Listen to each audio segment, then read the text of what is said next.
नहीं तो आमने सामने की लड़ाई लड़ने वाले हैं हम। हमको जरूरत पड़ेगा शस्त्र उठाने का तो शस्त्र उठा करके हम खुद भी कुछ भी कर सकते हैं, अगर मेरे प्रतिष्ठा पे और स्वाभिमान पे कुछ आया तो। एक समुदाय को जो है वो गाली देते हैं और कहीं ना कहीं वहाँ वो उन्होंने कहा था कि हम शस्त्र उठा लेंगे, हम हस्तिनापुर बना देंगे, इस तरह की बात उन्होंने कही। तो मैं उनको यही कहना चाहता हूँ कि अभी जब आप राजनीति में आ गए, शस्त्र उठाने वाला जो समय था वो 2005 के पहले का था। तब लोग शस्त्र उठाकर राजनीति करते थे, अब शस्त्र नहीं, अब शास्त्र उठाइए। तो आप एक बार इतिहास को देखिए और रावण के सोने के बने हुए महल को देखिए। एक बानर आके पूरी लंका जला के चला गया। तो आप जनता के सेवक है, जनता के सेवक बनिए। अगर आपको डर नहीं लगता तो फिर क्यों बुलेट प्रूफ गाड़ी में चलते हैं? तो कुछ एक विधानसभा जहां पर लोगों के अंदर एक भय का माहौल है, भय मुक्त खगड़िया, और उसमें परवत्ता विधानसभा भी आता है। कोई हो, मेरा हमेशा ये मानना है कि गलत को कभी हम लोग प्रश्रय नहीं देंगे और सही में सही के साथ हम लोग 100% खड़े रहेंगे। तो नमस्कार, न्यूज़ 4 नेशन में आपका स्वागत है। मैं हूं अमित। खगड़िया की सियासत एक बार फिर से गर्म हो चली है। 15 फरवरी को एनडीए के कार्यकर्ता का सम्मेलन हुआ था। उसे प्रता विधायक ने कहीं ना कहीं राजेश वर्मा को निशाना साधते हुए बहुत सारी बातें कही थी। और उसके पहले माघी पूर्णिमा के दिन डुमरिया में घुड़दौड़ के कार्यक्रम में सभा को संबोधित करते हुए कहीं ना कहीं इशारों में राजेश वर्मा ने आड़े हाथ डॉक्टर संजीव कुमार को ले लिया था। एक बार फिर से, चूँकि बबड़ाहा में, परता प्रखंड के बबड़ाहा में पिछले दिनों एक हत्याकांड हुआ था, जिसमें कि उसकी समीक्षा के लिए, उसे देखने के लिए राजेश वर्मा पहुंचे हुए थे। साथ ही नया गांव में जीप सदस्य शैलेश सिंह के दरवाजे पर कार्यकर्ताओं से मिलने के लिए पहुंचे हुए थे राजेश वर्मा। उन्होंने क्या कुछ कहा, आइए आपको सुनवाते हैं। उसको सुनने के बाद कहीं ना कहीं आपको यह लगेगा कि आने वाले विधानसभा चुनाव में, चूँकि यह चुनावी वर्ष है, कहीं ना कहीं जिस प्रकार दिलीप जायसवाल कह रहे थे कि हम पांडव हैं, हमारा जो घटक दल है काफ़ी मजबूत है, क्या आपको लग रहा है एक तरफ जदयू के विधायक, एक तरफ लोजपा के सांसद, दोनों में जिस प्रकार आरोप प्रत्यारोप का सिलसिला चल रहा है, कहीं ना कहीं यह सोचने पर मजबूर कर दे रहा है, क्या सचमुच एनडीए घटक दल एकजुट है? क्या एनडीए में फूट पड़ने वाली है? आइए सुनवाते हैं राजेश वर्मा ने प्रता विधायक डॉक्टर संजीव कुमार के बारे में क्या कुछ कहा। उन्होंने बनिया समाज को भी गाली देने का काम किया।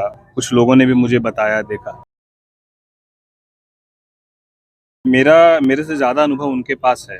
बावजूद इस तरह की बात वो क्यों कह रहे हैं और एक खुले मंच पर क्यों इस भाषा का वो इस्तेमाल करते हैं जिसमें वो गाली देते हुए नज़र आते हैं।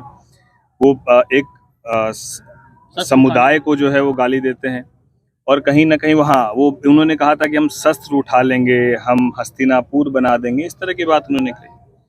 तो मैं उनको यही कहना चाहता हूँ कि अभी जब आप राजनीति में आ गए, शस्त्र उठाने वाला जो समय था वो 2005 के पहले का था।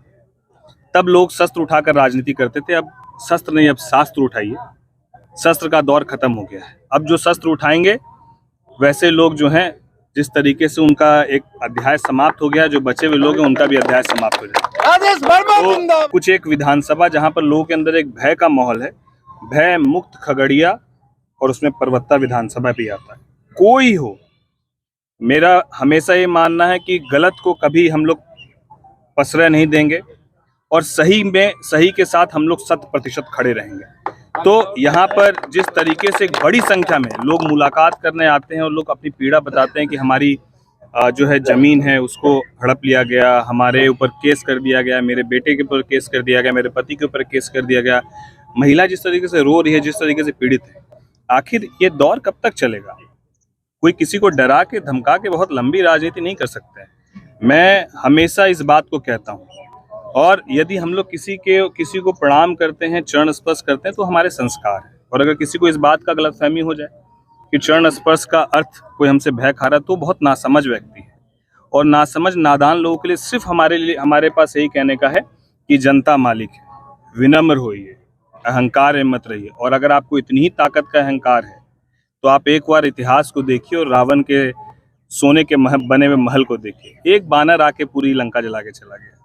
तो आप जनता के सेवक है, जनता के सेवक बनिए। अगर आपको डर नहीं लगता तो फिर क्यों बुलेट प्रूफ गाड़ी में चलते हैं? क्यों 20 गो गाड़ी का काफिला आएगा? तो बहुत ही, मतलब मैं क्या कहूँ आपको कि बहुत ही जो डरपोक कह सकते हैं ना, उस तरह के जो लोग होते हैं वो खुद को ज़्यादा बलशाली दिखाने का प्रयास करता है। तो हम लोग अपनी भाषा को कभी अमर्यादित नहीं करेंगे। ना मैं कभी किसी को गाली देने पर यकीन करता हूँ, ना मेरे वो संस्कार है। तो जिनके जो संस्कार है वो अपने संस्कार को पड़ोस के लोगों के बीच रख रहा है, उनको उनका संस्कार मुबारक।